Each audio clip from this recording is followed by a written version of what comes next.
Turn me on. So the real zinger at the end of this clip is you say that everybody, when they vote for Trump, they're going to find out after a few months in office that President Trump wasn't going to do a damn thing for them. It will be too late to do anything about it. You've done it. You've sent the message. Good night, America. You've just elected the last president of the United States. What does that mean? That means that, well, first of all, when I said doctor, they cut me off right after I said, oh, and it'll feel good after you vote for him. And then the next line is for a day, maybe a week.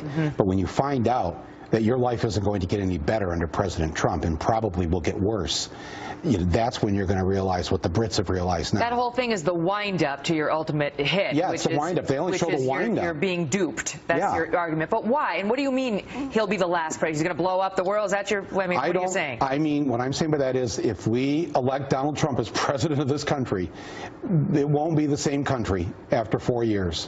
I'm absolutely convinced of that. This is the most vile, disgusting candidate that has ever run for office in this country. How can you say that when you understand the white working class? You've appealed to them time and time again.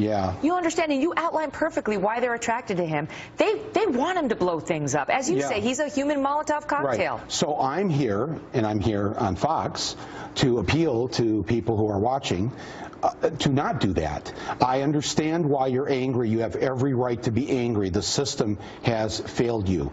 But he is not the solution to this. And I make the case in the film. The film is a sort of a humorous love poem to Hillary Clinton, because I think I can hear the ticket sales now. Yeah, well, it's been #1 on iTunes since last Friday. Thanks to Trump. Yeah, well, it was #1. Then The Walking Dead took over. Then The Living Dead. Trump started pushing it because he obviously he didn't watch the movie. Yeah. If he'd watched the whole movie, he and Don Jr. wouldn't be promoting this. Because the movie says get out there and vote for Hillary Clinton. He tweets out, "This is Donald Trump. I agree, Michael Moore. I agree," he says. And Donald Trump Jr. says, "Michael Moore gets this one 100% right." Yeah. But you've said, So obviously he didn't watch the movie because it tells everybody to vote. Well, he's a busy man. So, but speak to this, because you understand. You speak about the people in Ohio, in Michigan, in Pennsylvania, Wisconsin, and in your piece you talk about how they lost their jobs, they lost their homes, they had a divorce, now the wife and kids are gone, the car's been repoed, they haven't had a real vacation in years, they're stuck with the crappy Obamacare bronze care, they can't even get an effing Percocet. They want change, and they don't see it in Hillary Clinton. Well, they should, because she will make this better.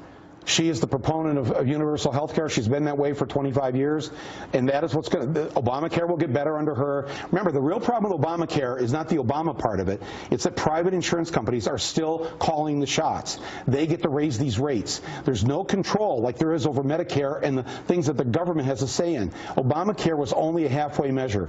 We'll get the rest of it under Hillary Clinton. She's going to do so many things to raise the minimum wage. She's going to do things that will help equality for women. You like her so much. Why were you against her when she ran against Obama? And you were against her in the primary. You like Bernie.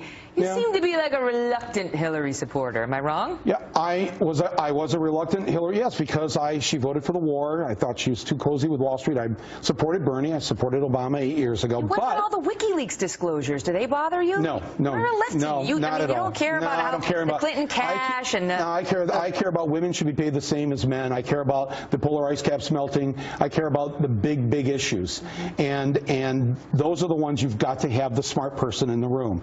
And though I may not agree with her on all these issues, that's not really the point anymore. The point is that we have a choice between somebody who is smart, who has a heart, who's going to stand up for kids and for families and for working people, and we have a billionaire who just says these things, trying to pretend that he cares, and just the con with me right now, just the con that where they've taken a piece of my movie and put it out, only half of that little clip out there. Do you think it's knowing? You think it's knowing, or is it just an error that they haven't? Well, there's no error. No, it's either they're dumb, and I honestly don't think they are.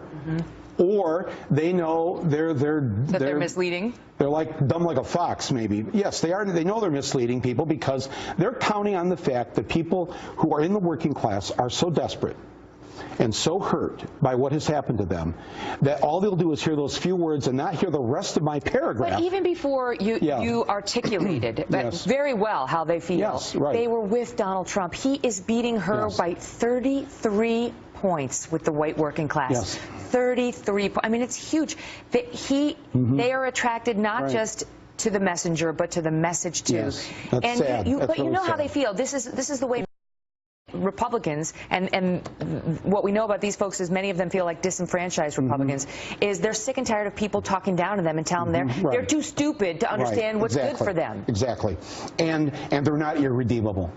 No human being. They're not deplorable, and they're not all racist. Racists are deplorable, but you're right.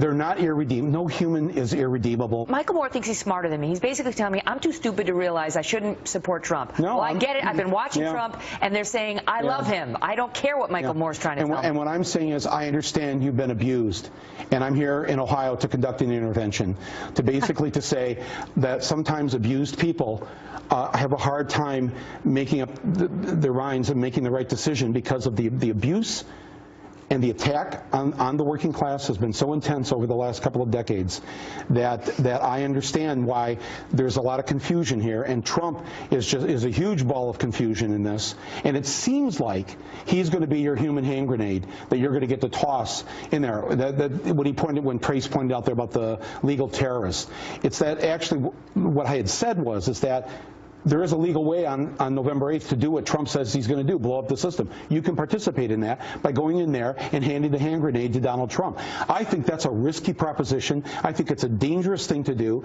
And I think that you're not going to be better off with this billionaire who's never spent a day in his life worrying about you, caring about you, doing anything for you. If they see it and they find out that it's not a pro-Trump film, you know, they're smart enough to realize this is information. I'll take this point of view and I'll make up my own mind, as they will do.